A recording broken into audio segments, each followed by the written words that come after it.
Montana just became the first state to ban TikTok.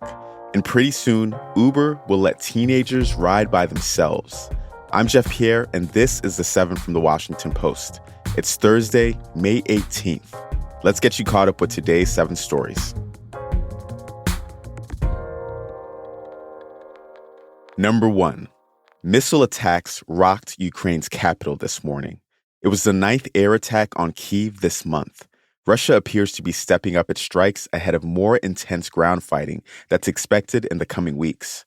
Something else to know. Ukrainian officials rejected Russia's claims to have destroyed a Patriot air defense system with a missile strike. This billion-dollar war machine was donated by the West, and a U.S. official said that one of the systems was damaged but still operational.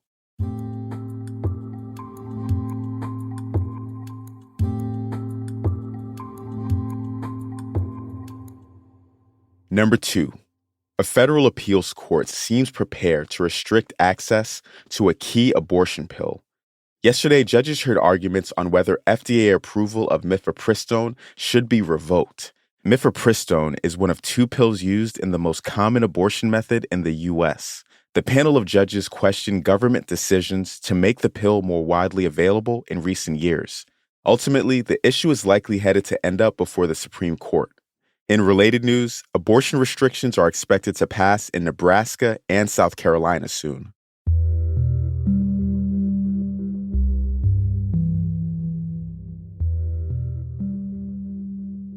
Number 3. Texas lawmakers voted to ban gender-affirming care for trans children. The bill, which was passed yesterday, would bar healthcare professionals from providing treatments such as sterilization or puberty-suppressing drugs to kids. It goes to Republican Governor Greg Abbott for final approval. The bigger picture here is that this is part of a wave. This year, a record number of anti-trans bills have become law across the United States.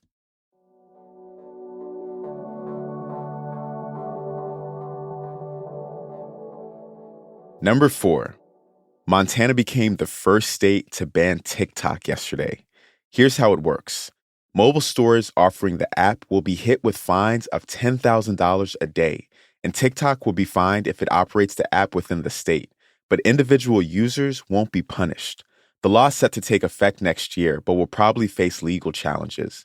Other states have barred the hugely popular Chinese-owned video app from government devices, citing national security concerns, but Montana's ban goes much further.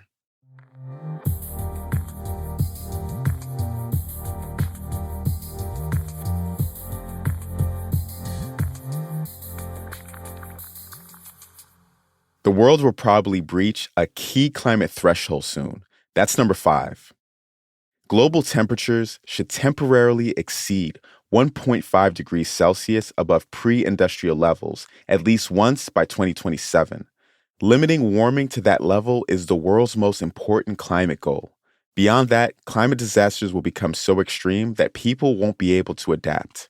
In related news, regulators have warned that extreme heat could put strain on the grid and cause power shortages in much of the U.S. this summer.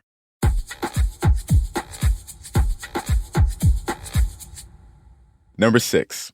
U.S. cities are growing again after losing population during the coronavirus pandemic. In the first year of the pandemic, the Census Bureau recorded population data from the nation's most populous cities. Most of the 37 cities with more than 500,000 people had falling populations. Now, all but 6 are rebounding, according to new census data. You can probably guess at least one reason why. Many people are returning to offices for work. But immigration has also increased in the past year, and immigrants often head to big cities.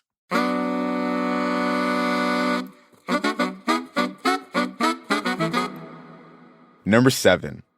Uber will soon let teenagers ride by themselves.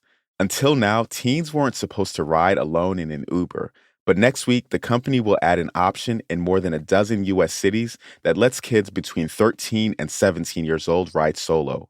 Teens will have to use a special family account with mandatory safety features. Only highly rated, experienced drivers will be allowed to pick them up.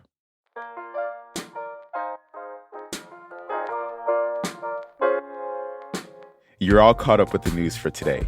If you've been following the news on the debt ceiling, you may be wondering, how bad can this get? Yesterday, our afternoon podcast, Post Reports, tried to answer that question, breaking down what would happen if the U.S. government fails to raise the debt limit by the deadline. Check it out, and don't forget to subscribe. I'm Jeff Pierre, and I will meet you back here tomorrow.